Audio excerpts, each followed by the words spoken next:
Welcome to Focusing on Dakota Life. My name is Pastor Terri, and my guest today is Deanna Lindsey. And Deanna and her family are local ranchers here in Newell. And Deanna is one of our community club members, and I have invited Deanna to come and share with us about the Newell Community Club, all that they're doing in our community, which is really a lot of things.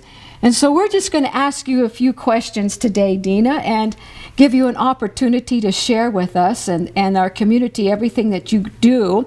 And so, but first of all, I'd like for you to share a little bit about your family and what brought you to our community to begin with. Well, it's easy to tell why I'm here in the summertime when the grass is green and it's gorgeous.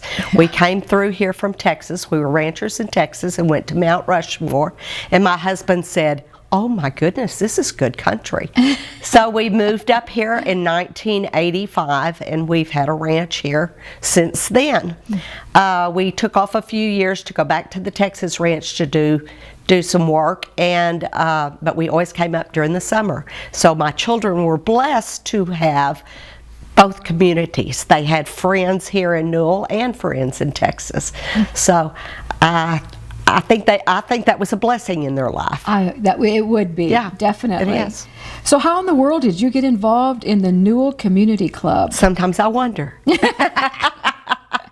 The community club is just very active, and I had gone to the local Labor Day rodeos and enjoyed them and thought, it takes a lot to put this on.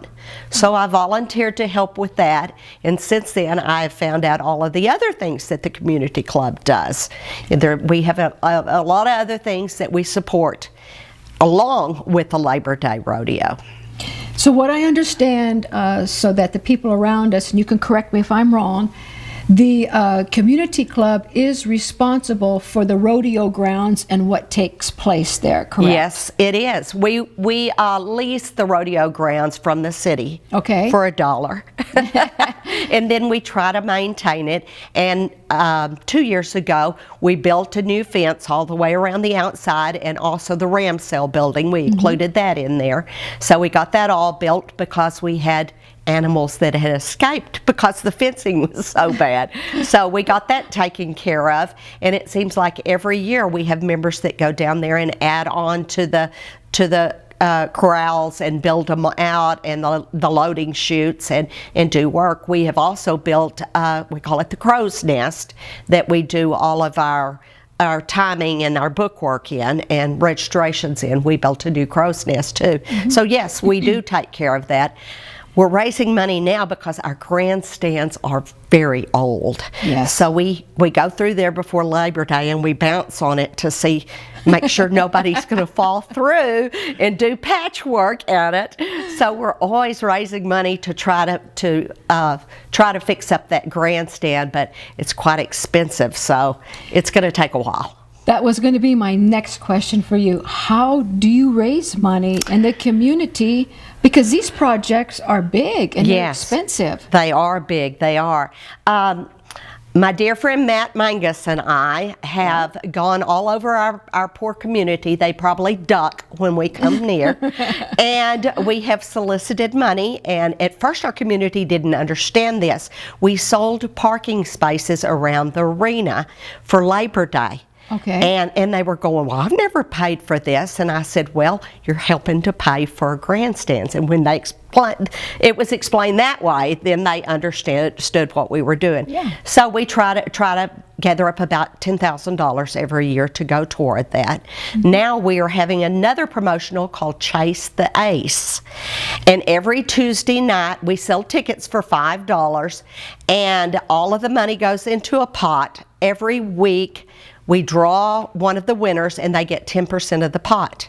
And then they get to draw a card. And if they get the Ace of Hearts, they get 1/2 of the pot. And I think it's up to $5,500 now. Wow. So we try to do that every Tuesday night. And then we've been very lucky here lately. Fred Lanfair, our sheriff, called, and we had a local person donate a vintage gun to us, a rifle. And he's going to let us raffle the rifle Did I say that right? Yeah, you Raffle did. the rifle to make money for the grandstand fund too. And he wouldn't tell us who it was. He didn't want any recognition, but thank you, whoever you are. Absolutely. And that's another way that we can raise funds. So right now, what is the projected need as far as money? You know, this? we've gotten a government estimate, I'd say, and that is building everything to spec and ordering everything done, and it was so off the charts, we immediately said forget that. I think it would probably be a local building.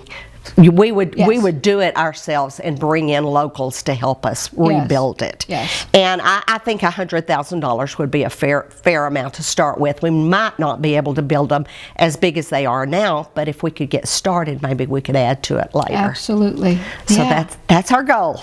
So basically, all of the work that goes on at the rodeo grounds, all the repairs, is strictly donated funds and things. Well, that we you do charge in the- entry fees to get in Okay. the rodeos, and most of the entry fees that the cowboys pay go back to them as winners. But the gates help us pay for that, and the Lions Club helps us with the gates. The Lions Club runs the gates during Labor Day, so Yeah. we're thankful to have other organizations team up with us. Oh, absolutely. Yeah. That is wonderful. Well, tell us some of the events that take place, especially in the summertime at the rodeo, the play days, because I told you I didn't even know what a play day was until somebody explained it to me. Well, let me say first of all, Shannon and Scott Dirk are the ones that have been working this very hard for a long time, and they've built it up extremely well. I think Shannon said last year that we had 129 kids come. Wow. And they're coming from Wyoming, and they're really traveling to get here. So we're hoping by having these that they're coming in and they're filling up with gas and they're going to the convenience stores and they're eating at the restaurants, and it's bringing them here. But what we do, our little rodeos are more for the beginners. They're not for the ones that are die-hard rodeoers and go all the time. Mainly kids that are just learning how to ride and participating in these events. And this is an example. We had an online registration, and yesterday I quit counting at about 400 entries. Wow. So the kids really turn out for this and come. We have it 4 Monday nights during the summer. Should have started last night, but we got rained out. Thank you, God.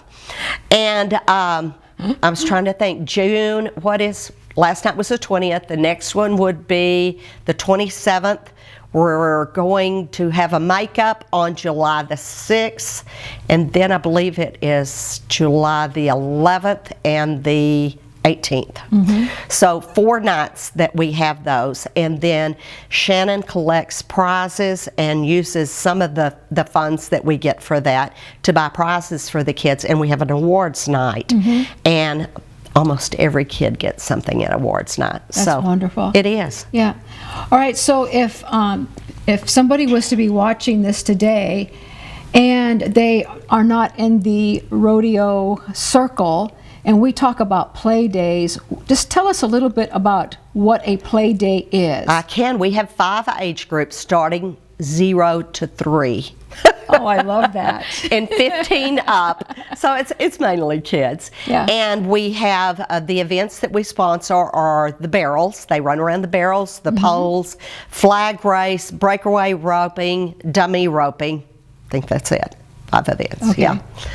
Yes. And so it's strictly for the young kids. It's kind of pared down for that. It is. I think that is absolutely wonderful. And some of the kids are just learning how to ride, and their parents literally lead their horse through the barrels. And I'm always impressed at those parents because it's not that hard to try to run fast in that arena. So it's even for the little ones that wouldn't be able to participate. Oh, that is so neat. For the little ones, we have stick horse races. So they do theirs instead of on an actual horse, they do theirs on a stick horse. So don't even have to have a horse for the little ones. Oh, I think that's amazing. Well, for some of you city folks, especially that are connected to us, the families, they load up their horses in their trailers with the kids, and they bring them in for a weekend play day on their own horses, and it's a totally different life than the city life and what we do in the city. It is, for sure. Yeah. Well, I have one last question I'd like to ask you.